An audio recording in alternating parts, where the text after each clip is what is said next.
Terrori godet Britanin, 22 të vrarë, 10 të plagosur në Manchester, shumica fëmijë, identifikohet kamikazi koncertit ISIS merr përsipër sulmin.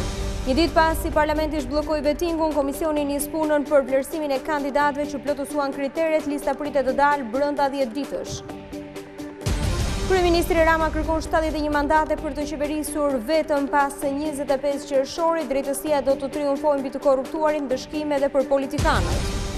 Prokurori i përgjithshëm flet për emrat me rekorde kriminale që u hoqën nga lista e PS-s, hetime dhe për disa nga krerët e aratisur të grushtit të shtetit në Turqi. Mediat kundërshtojnë unison ligjin që i detyron të transmetojnë falas reklamat e partive gjatë fushatës, vendimi antiligjor do të çohet në kushtetuese.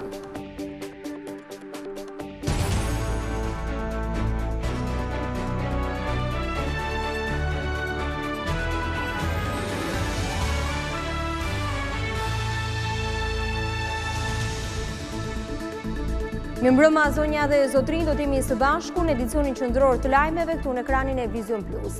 Terrorizmi trondit Britanin, një sulm kamikaz gjatë një koncerti në Manchester shkaktoi 22 të vrarë dhe 10 të plagosur, shumë prej të cilëve fëmijë e adoleshent. Autori i terrorit sipas mediave është njeri me origjinë libane, ndërkohë që ISIS ka marrë përsipër aktin barbar.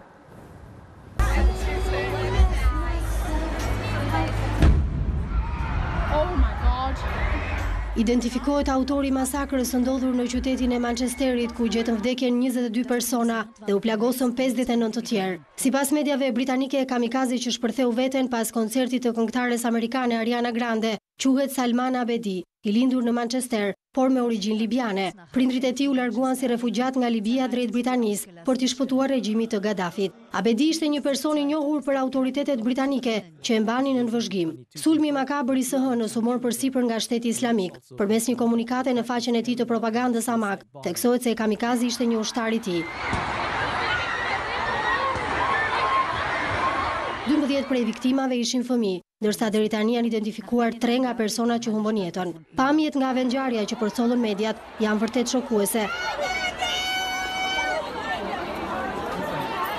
Ndërsa të rinj të përfshirë nga paniku kanë tentuar të largohen nga salla e koncerteve. Policia vijon hetimet për të zbuluar nëse autori ka vepruar i vetëm, ishte pjesë në një rrjeti brenda Britanisë apo kishte lidhje me ndonjë grup ndërkombëtar. Deri tani është arrestuar një 23 vjeçar në jug të Manchesterit, i dyshuar se ka lidhje me ngjarjen. Rreth mesditës, policia ndërhyri duke evakuar një qendër tregtare në qytet. 10 persona u larguan nga aty të terrorizuar. Policia arrestoi një person dhe po heton për ngjarjen, por raportohet se ajo nuk kishte lidhje me sulmin e mbrëmshëm. Ndërkaq janë kryer kontrolle në disa zona të qytetit dhe është kryer një shpërthim i kontrolluar. Manchesteri është ende i shokuar dhe forcat e policisë janë shtuar. Prania e madhe e tyre është urdhëruar edhe në kryeqytetin Londër.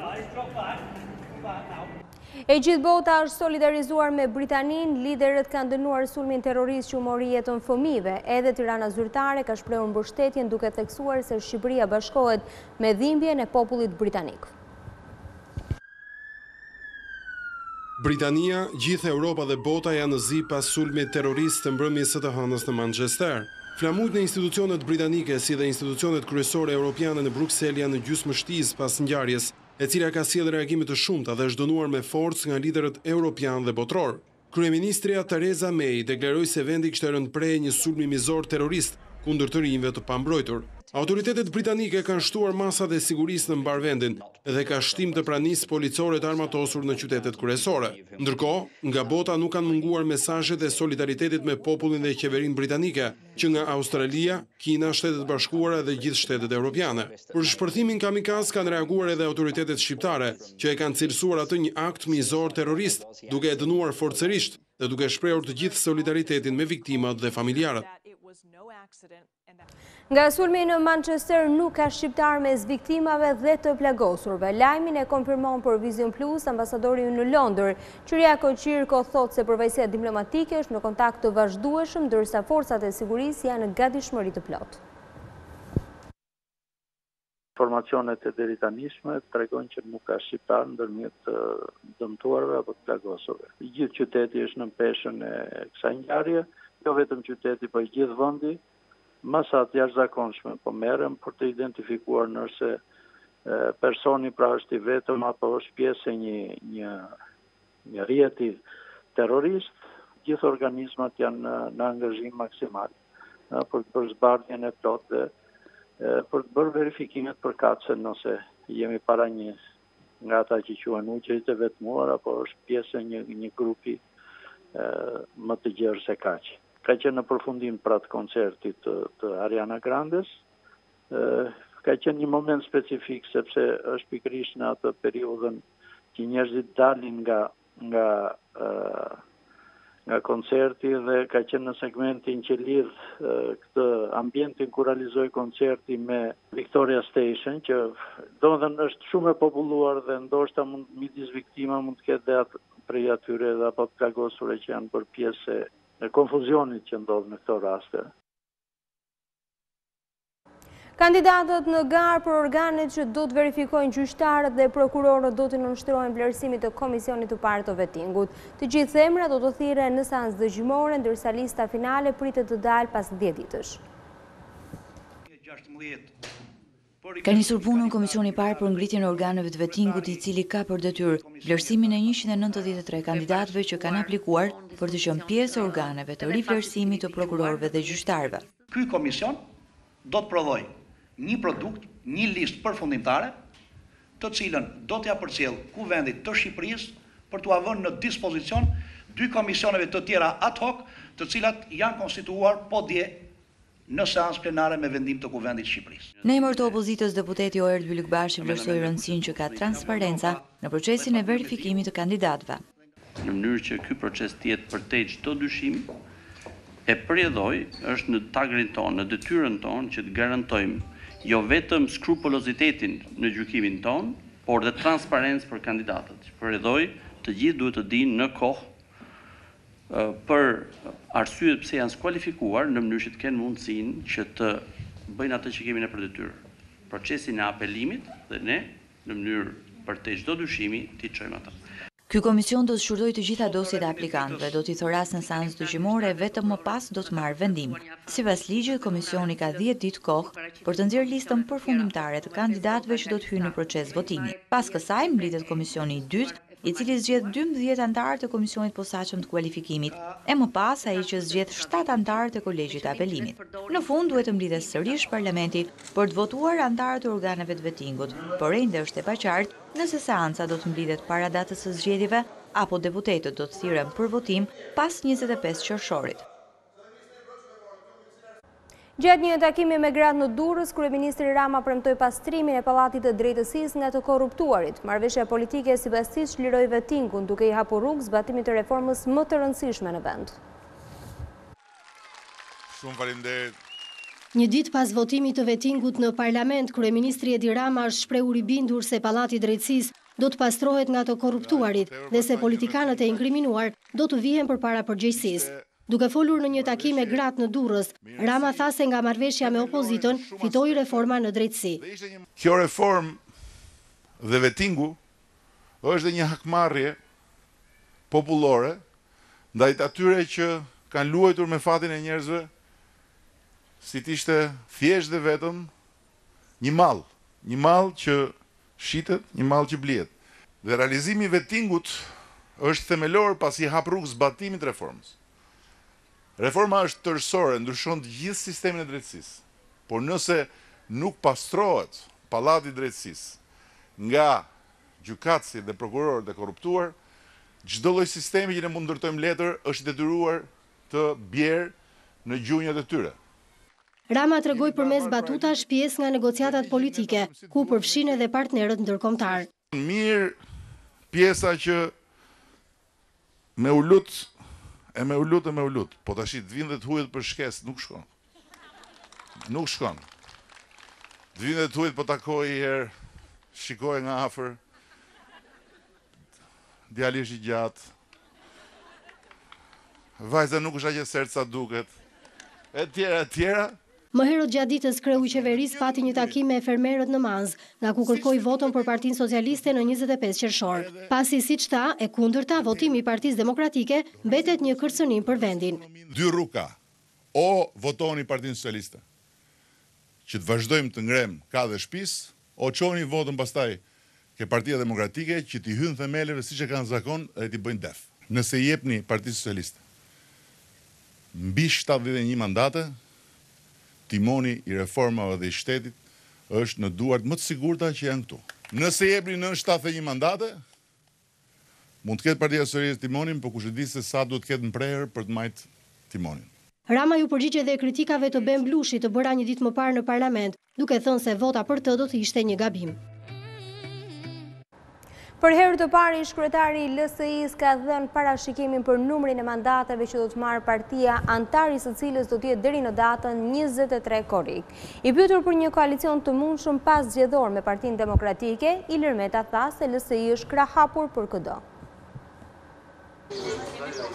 Entuziazmin se lëvizja socialiste për integrim do t'jetë fituesja e zgjedhjeve, Ilir Meta e gjen tek marrëveshja politike Rama Basha. Madje ai ka të qartë se sa do t'jetë numri i mandateve që do të fitojë partia të cilën e themeloi vetë. Kuptohet që rritja do t'jetë në një progresion ndoshta të pamenduar. Mjafton të them që sipas 2015-s paktën ka 7 mandate të sigurta në Tiranë, 4 mandate në Durrës, 4 në Fier, 4 në Elbasan, 3 në Korçë e shumë qarqe të tjera. Ju tani e kuptoni 16 mandate në 2013, 34 mandate në 2015. Tani gjithë ata që dinë matematikë dhe e kuptojnë që forca e LSI-s është rinia, e kuptojnë se ku është rezultati në 2017. Sipas tij, LSI doli partia më pak e prekur nga pakti politik mes dy partive të mëdha, të cilat ai tha se sakrifikuan më shumë. Po të shikojmë praktikisht edhe këtë marrëveshje, në kuptimin e sakrificave, LSI-a është ajo që ka sakrifikuar më pak, sepse është largu vetëm një ministër, ndërkohë që ka qenë e gatshme për të sakrifikuar, le të themi thonjza çdo gjë, dhe më shumë praktikisht ka sakrifikuar kryeministja apo Partia Socialiste, por natyrisht edhe Partia Demokratike, e cila është tërhequr nga disa kërkesa, të cilat i shtynin në zgjedhjet për në kalendat greke. E sa i takon bashkëpunimit politik, Meta tha se LSI mirëpret çdo. Krahat e LSI-s janë të hapura për të gjithë. Edhe për Partinë Demokratike? Janë për gjithë, këto janë çështjet të kryesisë Lëvizjes Socialiste për integrim. Unë surprizë në radhë parë konsideroj rezultatin e këtyre zgjedhjeve. Deklaratat kryetari i Kuvendit i bëri një ditë pasi parlamenti votoi emrat e opozitës për komisionet ad hoc për ngritjen e organeve të vetingut. Sipas Metës, seanca e së njëjtës dha 2 mesazhe: zgjedhje me opozitën dhe zhbllokim të reformës në drejtësi. Mediat elektronike kundërshtojnë në unison ligjin që i detyron të transmetojnë falas reklamat e partive gjatë fushatës. Vendimi marrë pa konsultuar me grupet e interesit do të paditet në gjykatën kushtetuese, në rast se partitë e mëdha nuk tërhiqen. Shoqata e mediave elektronike shqiptare denoncon klasën politike për ligjin e miratuar të ënë në parlament, i cili detyron radio-televizionet të transmetojnë falas reklamat e partive gjatë fushatës elektorale. Përmes një deklarate publike, drejtues të shoqatës së mediave elektronike theksojnë se ligji është në shkelje flagrante të kushtetutës, e cila garanton lirinë dhe mbrojtjen e pronës private, si dhe bie ndesh me kodin zgjedhor, që ka përcaktime të tjera për reklamat në fushat. Ky akt konsiderohet grabitje me ligje financave të televizioneve private për interes të partive politike. Shoqata Jone konsideron dhunim të hapur të pronës private dhe shkelje flagrante të lirisë së mediave në Shqipëri. Ky akt banditesk është një grabitje me ligje financave të radio-televizioneve private në interes të ngushtë të partive politike. Shoqata Jon u bën thirrje të gjithë radio-televizioneve në Shqipëri të mos e njohin këtë ligj grabitqar të hartuar dhe miratuar në kundërshtim flagrant brenda një pasditeje, pa u respektuar procedurat parlamentare për hartimin dhe miratimin e ligjeve, pa u dëgjuar më parë aktorët e interesit dhe në fshehtësi të plot edhe të vetë deputetëve, të cilëve u zhdvë në tavolinë vetëm pak minuta përpara votimit. Shoqata ju bën thirrje mediave të zbatojnë dispozitat e kodit zgjedhor në fuqi, i cili prevalon mbi çdo ligj tjetër gjatë fushatës zgjedhore. Shoqata e mediave elektronike u bën thirrje majorancës së re PSD të respektojë dispozitat e kodit zgjedhor në fuqi, sa u përket transmetimit të reklamave në radio-televizionet private. Reklama falas nga një biznes privat nuk mund të ketë. Në rast se partitë nuk kanë arritur t'i bëjnë kaq lek, ose nuk duan t'i tregojnë lekët që kanë bërë gjatë këtyre viteve në pushtet dhe opozit, të pranojnë me ligj apo VKM që lekët e reklamave të tyre t'i paguajë Komisioni Qendror i Zgjedhjeve, siç kanë propozuar më parë. Shoqata e mediave elektronike do të ankimojë ligjin në gjykatën kushtetuese, si dhe do t'i drejtohet gjithë institucioneve ndërkombëtare, duke denoncuar si akt të grabitjes së pronës private dhe lirisë së mediave. Radio-televizionet, thekson shoqata, e kanë të pamundur të financojnë apo sponsorizojnë partitë politike në Shqipëri. Ndërkohë, prokurori i përgjithshëm pohoi sot se listat e kandidatëve të PS-s kishin persona me rekorde kriminale, por që nuk u dorëzuan në KQZ. Gjatë një konference në Tiranë, shefi i akuzës foli edhe për hetimet që po bëhen për disa nga krerët e grushtit të shtetit në Turqi, që dyshohet se fshihen në vendin tonë. Për herë të parë, kryeprokurori Adriatik Llalla pohoi se listat paraprake që dërgoi Partia Socialiste për verifikim në organin e akuzës përmbanin emra që ishin me rekorde kriminale, por individët që u konstatuan me probleme sipas Llallës nuk u përfshin në listat përfundimtare për zgjedhjet e 25 qershorit. Kryeministri ka kërkuar paraprakisht verifikimin e gjithë kandidaturave që ata mendonin për të kandiduar për partinë e tij. Verifikimet janë bërë dhe përfundimisht kemi konstatuar se këto individ nuk janë në listën e kandidaturave të Partisë Socialiste. Numri 1 i akuzës foli edhe për grushtin e shtetit në Turqi. Sipas tij dyshohet se disa nga organizatorët fshihen në Shqipëri dhe për këtë po bëhen verifikime. Prokuroria turke kërkoi bashkëpunim të mëtejshëm me strukturat e prokurisë shqiptare për vënë në dispozicion për hetime rasteve të cilat ata dyshojnë se elementë përfshirë në këtë grusht shteti mund të fshihen edhe në Shqipëri. Dyshimet e autoriteteve turke se autorët e këtyre veprave penale të këtij grushti shteti për organizuar në Turqi mund të jenë dhe persona që fshihen pas bizneseve. Në konferencën ndërkombëtare mbi qasjet hetimore ndaj organizatave kriminale që përdorin internetin të zhvilluar në Tiranë, kryeprokurori belg tha se çështja e Mark Frogut ende nuk është mbyllur, ndonse akuza për vrasje ndaj tij u rrëzua në Shqipëri. Ne nuk jemi të rrequr për akuzat ndaj shtetasit Mark Froku. Ai u shpalli pafajshëm në shkallën e parë të gjyqësorit dhe aktualisht ndaj tij prezumohet drejta e pafajësisë. Por ka dhe shkallë të tjera të gjyqësorit dhe çështja është në apel. Në të ardhmen mund të dërgojmë dhe prokurorët tanë nga Belgjika për ta ndjekur nga afër këtë çështje që për ne është tepër sensitive. Në konferencën ndërkombëtare ishin të pranishëm edhe krerët e prokurorive të Italisë, Turqisë, Kosovës, Maqedonisë dhe Belgjikës. Ata diskutuan mbi luftën kundër krimit të organizuar, terrorizmit dhe krimit kibernetik. Komisioni Evropian përshëndet progresin ekonomik të arritur në Shqipëri, duke parashikuar vimësinë e tij edhe në 2 vitet e ardhshme. Megjithatë, reforma duhen vijuar, sidomos në sektorin bankar, në gjyqësor si dhe në regjistrimin e pronave. Bashkimi Evropian parashikon se progresi ekonomik për Shqipërinë do të vazhdojë edhe për gjatë 2 viteve të ardhshme. Në vlerësimin e përfaqësuesve të vendeve të Unionit, Komisionit Evropian dhe Bankës Qendrore Evropiane, theksohet se përmirësimi gradual ekonomik pritet të vijojë edhe në periudhën 2017-2019. Konsolidimi fiskal thuhet në vlerësim e ka reduktuar deficitin e buxhetit, por raporti i huave të këqija ka mbetur i lartë. Janë arritur përmirësime përmes futjes së sistemit të lejeve elektronike të ndërtimit, masave që trajtojnë ekonominë informale si dhe hapave për nxitjen e qëndrueshmërisë financiare të sektorit energjisë elektrike. Bashkimi Evropian ka bërë edhe një seri rekomandimesh mes të cilave vazhdimi i rregullimeve fiskale dhe objektivave për reduktimin e borxhit publik, marrja e masave për konsolidimi fiskal apo forcimi i administratës së taksave. Të vazhdoj proceset e sqarimit të pronësisë së tokës bujqësore dhe regjistrimin e pronës, si dhe të krijojë një kadastër funksionale gjithëpërfshirëse dhe një kadastër deri në vitin 2019, të rrisë kapacitetet e shërbimeve të punësimit dhe sigurimin nga ana e tyre të masave aktive për tregun e punës, për të papunët dhe jo aktivët. Vlerësimi për Shqipërinë u publikua pas dialogut ekonomik dhe financiar mes BE-s dhe Ballkanit Perëndimor e Turqisë të zhvilluar në Bruksel.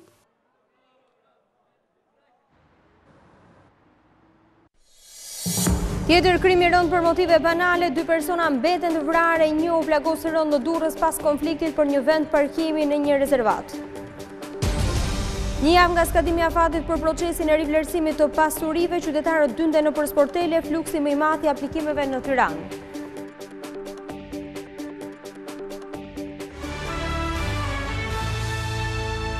Dy persona humbën jetën në një fshat të Durrësit pas konfliktit banal për një vend parkimi makinash. Debati mes rojeve degradoi në përdorimin e thikave, duke lënë pas një të plagosur rënd.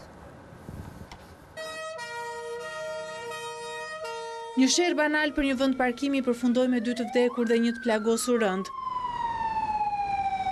Ngjarja tragjike ndodhi në fshatin Rrushkull të Durrësit. 3 personat punonin roje në rezervatin e kësaj zone.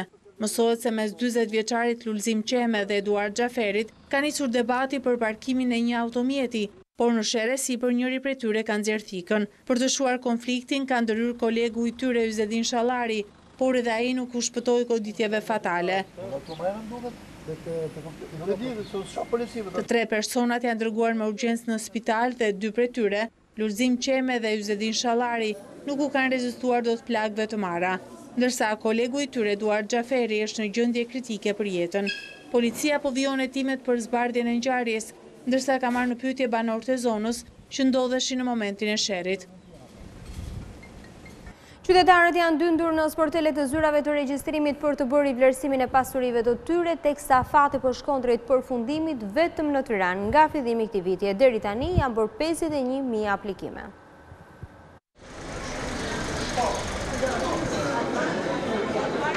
Kur ka mbetur edhe një javë nga mbyllja e procesit të rivlerësimit të pasurisë me një tatim prej 2%, sportelet e zyrave të regjistrimit janë përballur me një dyndje aplikimesh. Si gjithmonë shqiptarët kujtohen në fund të afatit, edhe pse kanë qenë 9 muaj kohë në dispozicion që nga shtatori 2016-s. Javën e fundit, sinqerisht kemi pasur shumë punë, megjithëse kemi marrë frym, si gjithmonë shqiptarët në momentet e fundit kujtohen, megjithëse rivlerësimi ka qenë shtator që është hapur si Përgjithsisht veprimet e tua ditore plus minus sa mund të arrijnë në ditë për shembull? Mbi 300, 400, 500 veta. Se unë marr pjesë edhe ankesat, bëj dhe ankesat që mund të kenë qytetarët për shërbime të ndryshme që zhvillohen në sportelet tona, gjithashtu edhe në kohën time të lirë. Kur s'ka ankesa, ndihmoj koleget për të aplikuar për rivlerësim. Sipas të dhënave nga Zyra Qendrore e Regjistrimit të Pasurive, deri në 19 maj 2017 janë kryer rreth 51.000 aplikime, nga të cilat 42.000 kanë përfunduar procesin. Nga kjo shifër, buxheti i shtetit ka përfituar 3 miliard lek. Ka bërë një shtesë dhe duhet shkojë edhe kjo aluizmi. Por aty për këtë certifikatën, them drejtën, duhet ta mesha me 3 maj, akoma nuk është bërë. Po është shumë e mirë dhe duhet ta zgjasin se ka plot njerëz që duan ta shesin, por nuk kanë arritur, sepse vonesat e certifikatës qisin dhe atë që nuk e bëjmë dot brenda afatit të fundit majt. Po pikërisht ka njallë që po e vi fundi dhe po interesohemi tani në fund. Po mjaftojnë 6 muaj dispozicion. Arsye shëndetësore. Nga ky proces, numrin më të madh të aplikimeve mban Tirana, më pas vjen Durrësi, Vlora e të tjerë. Kjo është hera e tretë që qeveria hap fushata të tilla rivlerësimi me normë tatimi minimale. Fillimisht u hap në 2011-ën, më pas në 2013-ën, por fushata e fundit ka patur një trend të lartë interesi. Ministria e Brendshme ka testuar aftësitë dhe kapacitetet në rast të sulmit me armë kimike, stërvitja që u zhvillua me asistencën e ekspertëve të BE-s. Sipas shefit emergjencave Shemsi Premçi tregoi se Shqipëria është në gjendje të reagojë në kohën e duhur. Ky është reagimi i shtabit të emergjencave në raste të sulmeve kimike ose ato terroriste. Sulmi u simulua në afërsitë të aeroportit Nën Tereza. Njëherë zjarfiksit bën evakuimin e personave dhe transportin e të plagosurve.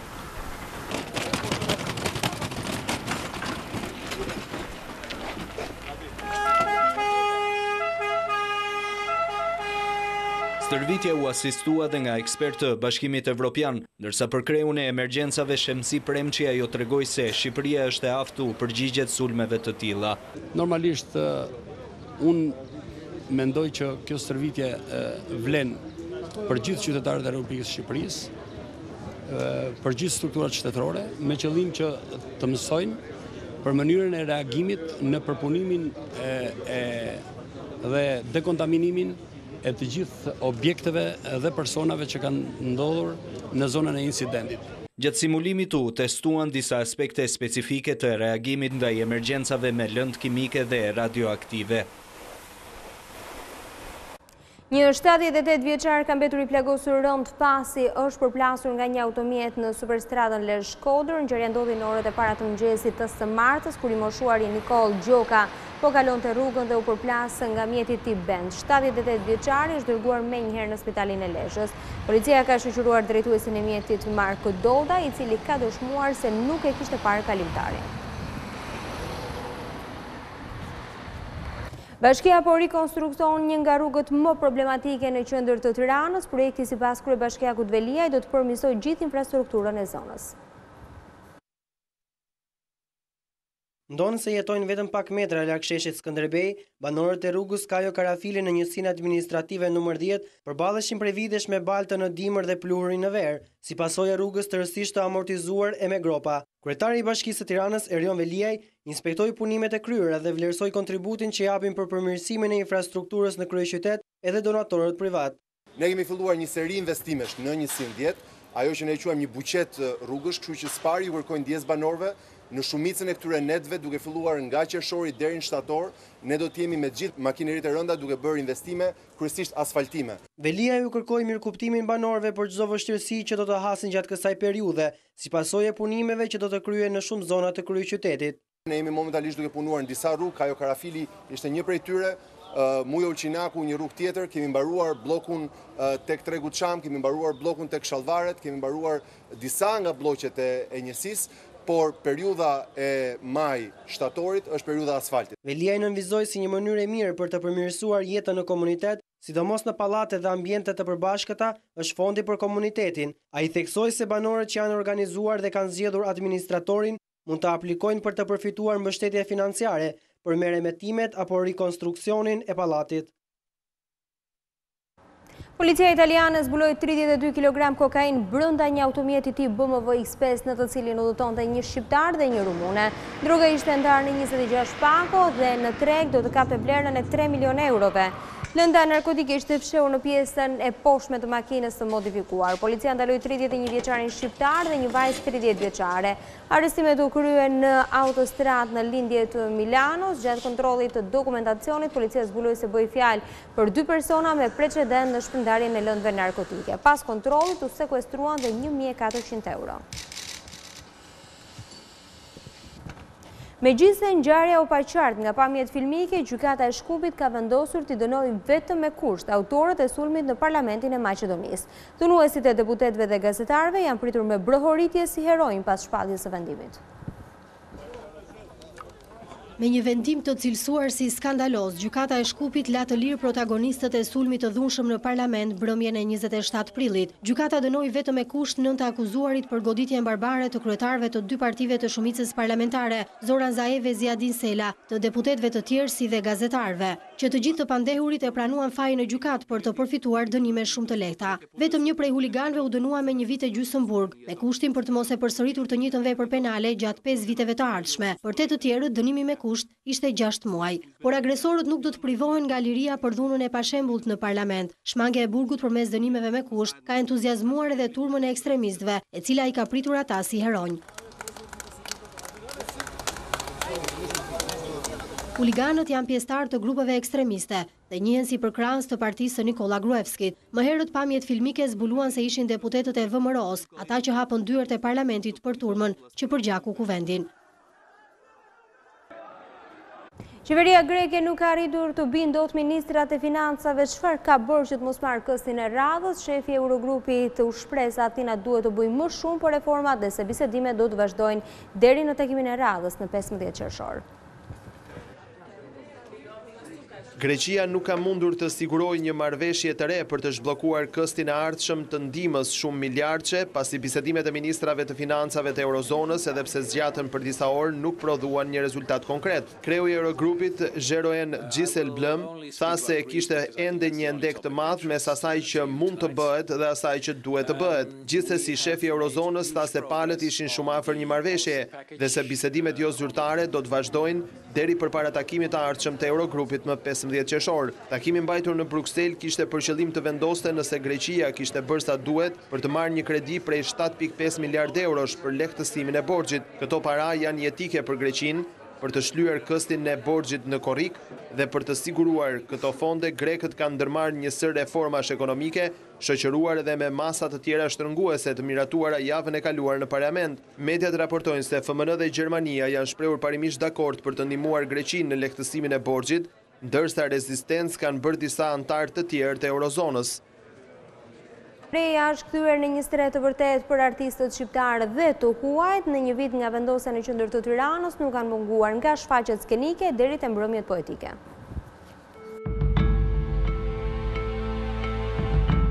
Në një vit qëndrimi në Tiranë, instalacioni Suk Fujimodos, reja, është kthyer në një atraksion për turistët, vendasit kurioz, por edhe artin bashkëkohor.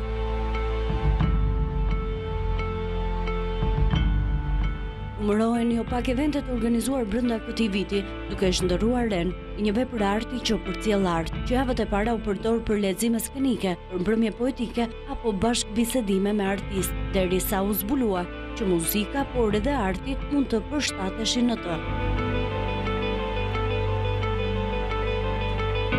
Ky oazë tani më i kthyer në një skenë bashkëkohore, është zgjedhje edhe për Gjergj Prevazin, koreografin dhe pedagogun e dansit bashkëkohor. Natyrisht reja është një hapësirë jashtëzakonisht atraktive, është intriguese, por që kërkon një përshtatje caktuar se s'kemi të bëjmë në kushtet e një teatri, ku sistemi ndriçimit, ku zhurmat janë relativisht të izoluara. Këtu kemi të bëjmë me një hapësirë gjysmë publike, është një instalacion e vendosur në një hapësirë publike, por njëkohësisht të ofron brenda tij një atmosferë, mendoj unë, të ngrohtë dhe të interesante, të atraktive. Sot në mbrëmje reja ju fton në një tjetër refleksion. Ky është edhe titulli i shfaqjes që Prevazi na ofron në interpretimin e Akroma Saliut dhe Fioral Doçit. Kemi të bëjmë me një gjysmë të vërtetë dhe gjysmë trill. Dansi kontemporan nuk merr përsipër të tregojë një ngjarje, por merr përsipër të përcjell një tematik të caktuar, një fenomen të caktuar, ndërmjet kalimeve emocionale, ndërmjet gjendjeve të ndryshme emocionale, brenda një koncepti komunicacional të caktuar. Refleksion na kthen pas në fëmijëri, sot në ora 20, ndërsa më herët reja do të presë artistin gjerman Johannes Daimling në një performancë publike, ku ngjyrat i japin jetë të lajos. Terrori godet Britaninë 22 të vrarë, 10 të plagosur në Manchester, shumica fëmijë identifikohet kamikazë koncertit ISIS merr sulmin përsipër. Një ditë pasi parlamenti zhbllokoi vetingun, komisioni nis punën për vlerësimin e kandidatëve që plotësuan kriteret, lista pritet të dalë brenda 10 ditësh.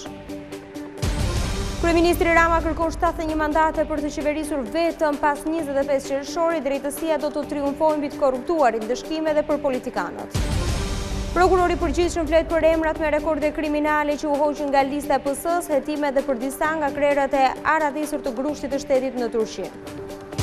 Mediat kundërshtojnë unison ligjin që i detyron të transmetojnë falas reklamat e partive gjatë fushatës, vendimi antiligjor do të çohet në kushtetuese.